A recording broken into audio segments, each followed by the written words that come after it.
What's going on, good people? It's your boy Mr. Meyer with the fire, here to share ideas, take our collective vibration up just a little bit higher. And I got a little bit of a drive, so I'm gonna give y'all some divided attention and tell you about something that's been on my mind for a minute. And I just shot this video, but there was background noise and like the camera holder was making a lot of sound and it was fucking obnoxious. So guys, I am a full-time astrologer of a little bit over a year, and I'm grateful to do work that has profound meaning for myself and it helps other people. But the cool thing about this is that it's fascinating to me, man. There's so much information in this study that I don't think I'll ever get bored. But what's really fascinating to me, mostly lately, is that there's a direct correlation between your mental health and your astrology chart. And this is not new information. The first principle of Hermeticism, mentalism, all is mind, basically states that everything in the universe is a mental material, no matter how fixed, dense, immovable, or rigid it appears. Even your body is made of light, you know?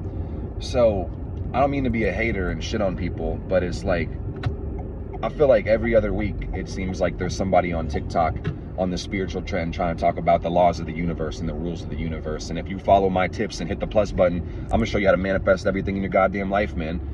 And I'm like, where did y'all get this damn law of divine oneness from?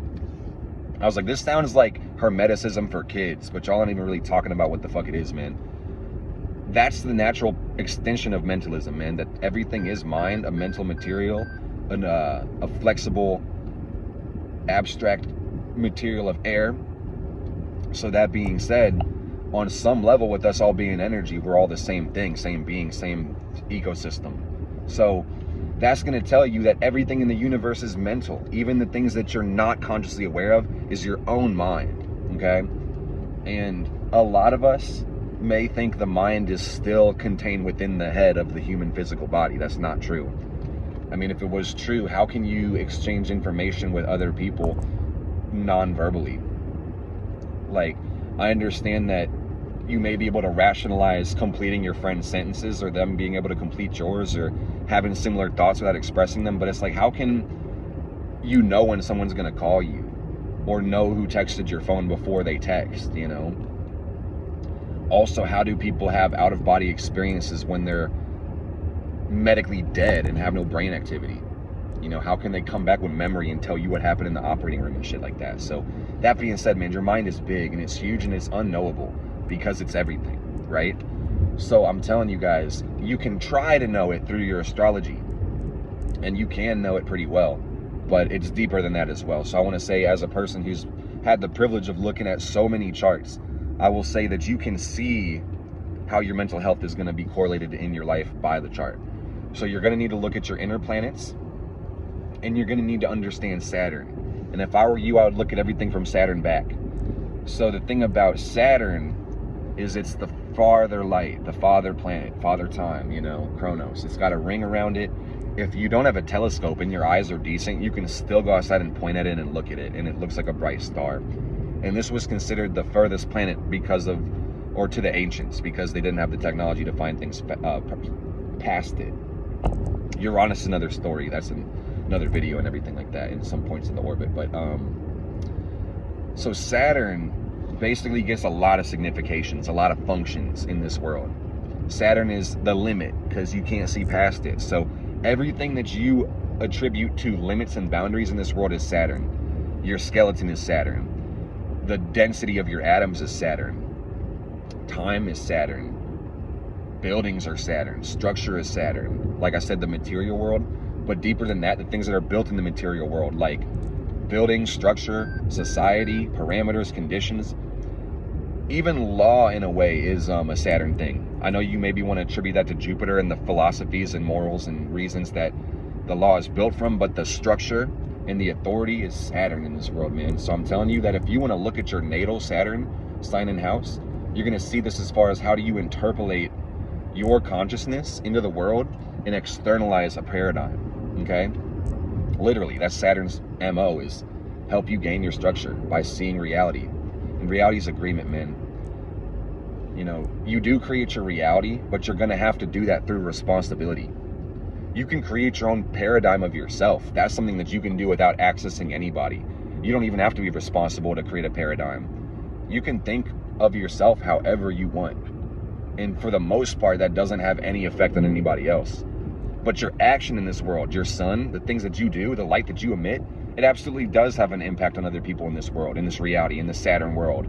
So that being said, if I want to create the reality that I'm Jeff Bezos, Elon Musk, billionaire 2.0, and I live a trillionaire life, and I don't have to ever go to work, and I snap my fingers and people obey my beck and call because I'm the most powerful man in the world, I could have that paradigm of myself. But that being said, if I wake my ass up and the tangible things in my world don't really support it, I'm not necessarily going to create that reality just by believing and being delusional like some people would tend to believe, you know? So that being said, Saturn is about being rejected and limited and being shown what's not possible so you can stay in the realm of possibility and your control. And this is how we become idealistic in the first place, is we got to meet the world where it is so the world can meet us where we are, man. So I want to say, before we get into any of this, because everything in the world is your mind, you have to commit yourself to finding freedom through your mind rather than from it, if you ever want to have mental wellness. Because mental illness, contrary to what a lot of people believe, it's not always because of a chemical imbalance in your brain. And maybe if we want to be pedantic and semantic, we could say that it always is because of a chemical imbalance in your brain. But the question is, why are the chemicals imbalanced? Mind over matter. Maybe sometimes you're not living your fucking life right, and that's why you feel unwell in the mind, you know?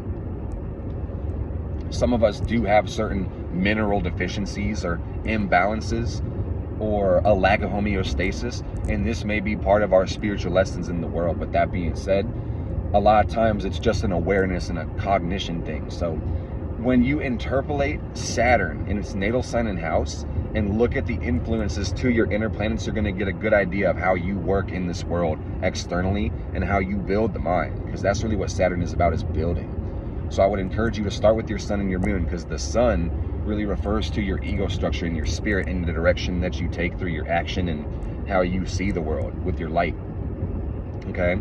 So the sun, afflicted by Saturn, so I'm talking to the people that have like sun conjunct Saturn, or maybe their sun square or opposing their Saturn. These may be naturally a little bit more harder placements to live with.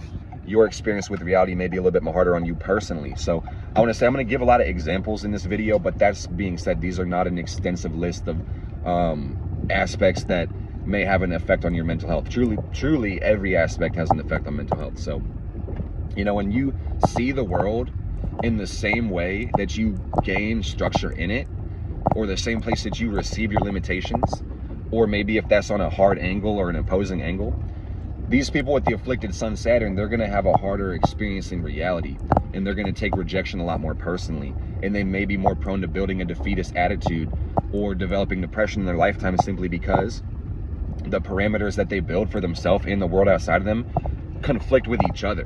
You know, take it from someone who has Sun square Saturn. It can be kind of hard to understand what your true responsibilities are, and sometimes it can be kind of hard to really express yourself boldly and unapologetically without experiencing some limits, external or internal. And this is similar to the people that have an afflicted moon by Saturn.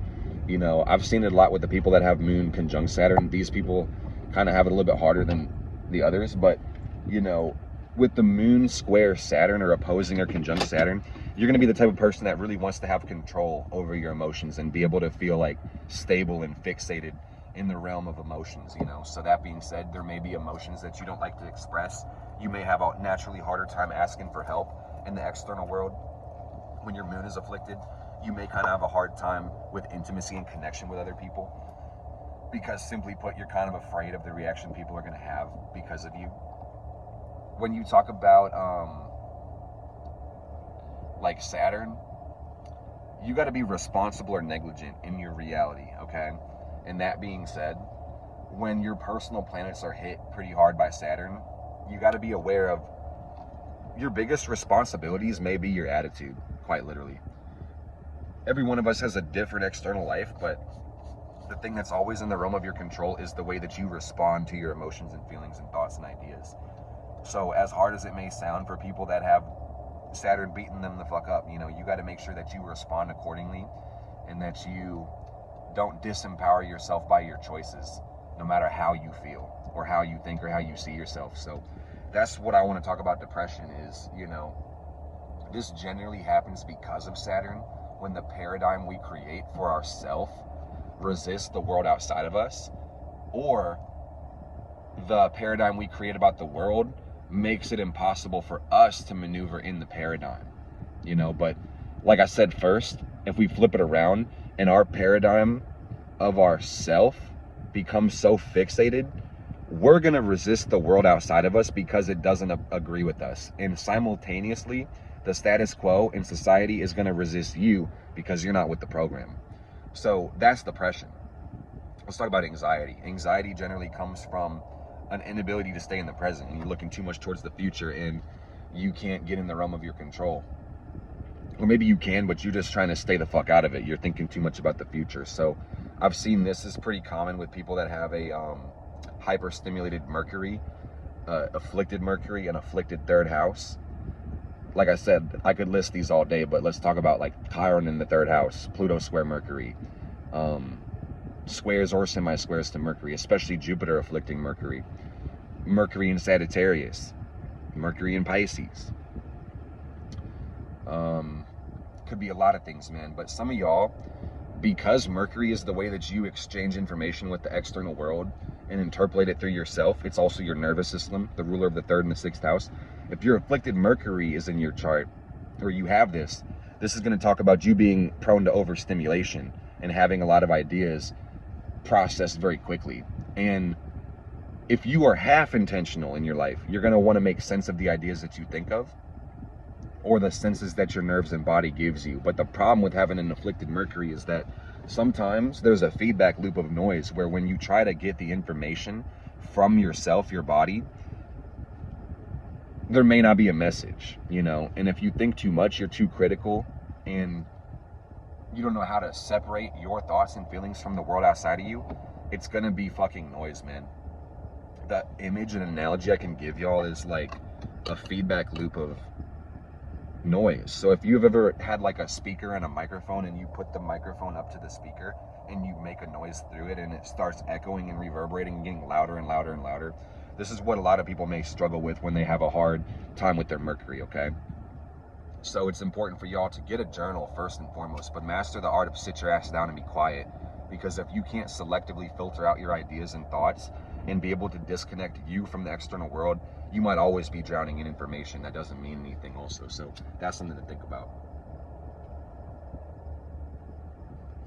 When we talk about Venus, this is the planet of love, values, and relationships. So a lot of people that have an afflicted Venus, they may be more prone to struggle with codependency and relationship issues or bad habits. And now that I talk about habits, I do want to mention very briefly that the moon and not the moon and Mercury, but the moon and Venus do refer to how we nurture ourselves and find pleasure and comfort. So people that have an afflicted moon and Venus may be more prone to suffering through eating disorders, because this is how we nurture ourselves. There's some form of comfort found in being able to eat, you know.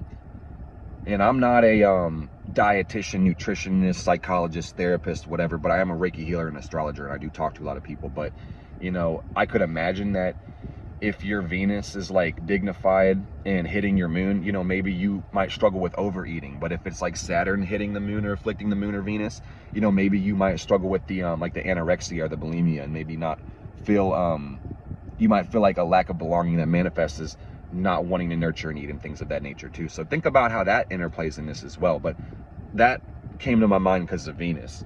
So not only may there be bad habits and indulgences and escapism that you may struggle more with because of, simply put, being more hedonistic or enjoying your indulgences a little more than other people, you got to keep in mind how you find comfort within your relationships, because codependency, like I said, can be a prime factor of having a dignified or afflicted Venus. Like, for example, Venus in Pisces, you know. You could talk about maybe Venus square Jupiter, or, you know, opposing Jupiter or something like that. Opposing the moon type shit. Venus in Scorpio. Y'all love hard and intense and deep, you know, and if you don't confront your own insecurities and your own inefficiencies or feelings of lack or need, you may try to seek these things external and project your own imagination, thoughts, feelings, and desires on people that don't deserve them, and therefore kind of have a relationship built on lack. You take the wrong responsibilities.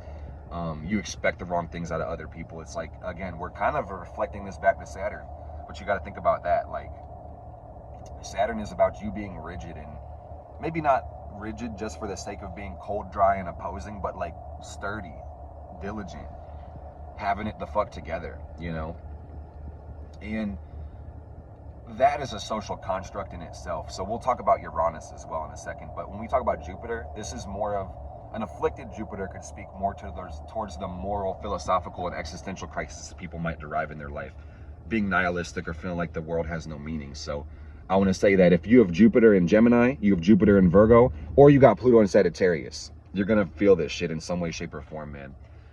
Existential crisis, because you got to take control over the meaning that you put in your life. I'm going to tell y'all, you got to make sure your future is bigger than your past always, or you're going to have no reason to keep going, period. Don't give a damn where your Jupiter and Pluto is. I said what I said. So the thing is also, with an afflicted Jupiter, you're going to have to take time to process your experiences and to make sure that you get a benevolent meaning from them, because an afflicted Jupiter could also speak about you being a wise and philosophical person, but being so rigid in what you believe that you don't let the world teach you anything, man. So this is like Jupiter in Cancer. Some Jupiter in Pisces do this too. Some Jupiter in Sag does this a lot, actually. Shit, man. Jupiter in Leo does this too, bro. Like, I've seen this shit. Can't tell them shit because they already fucking know everything. So as a consequence, the higher self doesn't really appreciate that attitude. And you may sit there and repeat the same fucking circumstances over and over and over again, and then feel like you're just bigger than life itself and the world is bullshit, And that's cool, but at the same time, I'm saying, man, get this shit the fuck together, bro. If you had everything figured out, you wouldn't have anything to do here, quite literally. So I can't stress enough. I'm talking a lot to Pluto and Sag, which is, I think, most of my people, based on the analytics, bro. But you got to expand the divine will. And if you don't understand what you understand, you're always going to be confused about what expansion you're here to make. You feel what I'm saying? I hope you see what I'm saying so you can be what the fuck I'm saying, because that's what this shit's about. And Saturn's about your responsibilities and duties and obligations. And when you accept that you have those, they don't hurt as much. But I'm telling y'all, can't stress this enough, you cannot find freedom from responsibility. It's not a thing. If you can find that as a thing, you show me, because I've been looking for it, man. The easiest path of least resistance is to accept responsibility, be accountable for yourself and the things in the realm of your control. Easier said than done. But when we talk about the outer planets, Uranus, Neptune, Pluto, these are higher octaves of the inner planets. And the higher Mercury is Uranus, freedom and thought and individuality, rebelling and opposing the status quo. Neptune, Venus, this is about dreaming and transcending and merging and devoting and stuff. Or escaping and being a bullshit, delusional ass person. You can do whatever you want with Neptune. But when we talk about Pluto, you can do whatever you want with Pluto also, within reason, because this is the highest expression of will, force, change, evolution, power and control, domination. Pluto is a lot of things, man. So I like to really think about these as far as like individuality, dreams, and purpose. So when you reflect these back into your inner planets, you should see the same dynamics we just talked about interpolated through Saturn, because this is your experience in the external world. So the thing about Pluto, is this can charge up a lot of things for better or for worse whenever they're aspecting the inner planets. At a hard square or an opposition or conjunction, that depth of insight that Pluto gets may be a little bit more scary than it is motivating and things of that nature. So you got to keep that in mind. When you talk about Neptune, Neptune has the tendency to inflate and dissolve boundaries. So when you have this affecting certain planets, you may be more idealistic than realistic and suffer the consequences of living in an intangible realm. When you talk about Uranus, this really refers to changing, rebelling, and opposing the status quo. So some of y'all may feel isolated, alienated, or alone and alien for all intents and purposes, when your Uranus is hard. And the thing is, I mentioned like afflicted or dignified when I'm mentioning these examples, but I want y'all to understand the principle of polarity as well, where opposites are identical, just varying in degrees. So there can be too much of a good thing. An exalted planet can be fucking terrible. And a fallen planet can be amazing because of the developmental pressure you get from it. So I want to say, like, talking to the Uranus people, you know, this is going to reflect Aquarius suns in general, Uranus and Aquarius, even the Capricorn Uranus generation, people that have like strong aspects. I've seen people that have like Mars conjunct Uranus that do feel kind of alienated or alone and out of place in this world and things of that nature with their community and world. You know, Neptune could indicate issues of escapism and indulgence because, quite honestly, like, you might just appreciate your intangible realm more than the physical realm. So I'm telling y'all, from a South Node Pisces, watch out for that damn Neptune, man, because this is where we get our bad habits and escapism and self-undoing from. And interestingly enough, some of y'all need to consider that you may choose a more logical approach towards your Neptune. Let's talk about the whole generation with Neptune and Capricorn. And, you know, some of y'all may choose escapism through the responsibilities you take and working on the wrong things, taking on the wrong obligations for people, having the wrong expectations of others. This could be your form of escapism and self-undoing. And then Pluto talks about your desires and your unconscious and your fears. So that being said, it's important for you to be intentional with everything in the realm of your control and listen to your fears, listen to your subconscious, listen to your unconscious. Nobody knows what we don't know. And that has always been the challenge forever. And it will continue to be the challenge. So if you aren't listening, you're not getting answers. You might just be talking, preaching with no principles. So that's what I got for y'all. I could probably talk about this shit all day, but that being said, we're going to make it a wrap now. And y'all can sit there and think about this and maybe drop some of your aspects if you have things in your chart that ring a bell. As far as Chiron, I don't know if I said this about the Mercury, but Chiron can also represent an overstimulation because of the way it interpolates between Uranus and Saturn as well. So I will say, for me, I definitely have Chiron in the 3rd house. I definitely have my sun square Saturn. I definitely have Saturn in the 8th house. I have Uranus and Aquarius opposing my sun. Mercury in the 12th. I got a lot of shit going on, man. My mind hasn't been easy to use, but that being said, I'm very grateful for the way I built it before I got here because it's able to do a lot of cool things. So, pretty cool, man. Saturn, what we've talked plenty about, you got to keep in mind, man, its job is to reward you for your effort. So be responsible for this Saturn retrograde. Love y'all.